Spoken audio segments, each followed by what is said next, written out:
Welcome to a pre-draft edition of Steelers Cast on timesonline.com. I'm Chris Mueller. He's Chris Bradford, giving you a preview of the 2017 NFL Draft set to kick off this weekend in Philadelphia.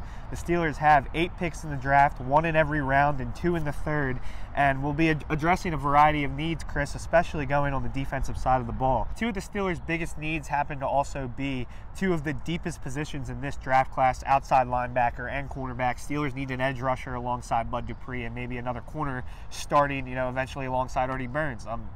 Likely these are the 2 moves the Steelers will make in the opening rounds this weekend. Yeah, I think fortunately for the Steelers, there's really no glaring weaknesses on this team, but there are some areas of need, and I think that the 2 areas that you mentioned, the outside linebacker position and cornerback, are 2 areas the Steelers would like to improve upon. With James Harrison turning 39 here next week, the Steelers are going to need a future replacement for him.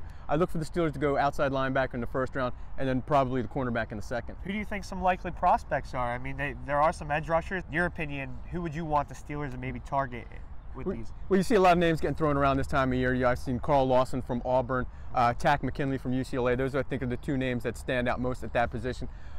Whether they're there, that remains to be seen. The Steelers are kind of waiting to see what happens in the 29 picks before them. A lot of quarterbacks that may go in the first round, so I think that's going to play a lot into who's available to the Steelers at number 30. And we saw last year with last season's draft class, 3 rookie starters in the first 3 rounds, and Artie Burns, Sean Davis, and Javon Hargrave. Given how close the Steelers were last season to a Super Bowl berth, how important is it for Colbert and company to really kind of knock this one out of the park as well?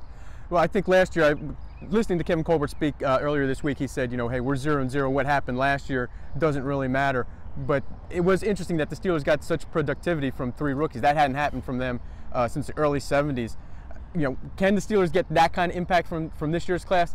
It's going to be way too early to tell. Most likely, the Steelers are looking to kind of dot some I's and cross some T's and have these guys, whoever they are, first round or second round, come in and help the Steelers, hopefully more later in the season, because I think it might be too much to expect for those guys to come in right away and be real producers at the beginning. Well, that's all we got here today for Steelers Cast outside Heinz Field. Be sure to tune in to timesonline.com all weekend, starting Thursday night with the first round of the NFL Draft.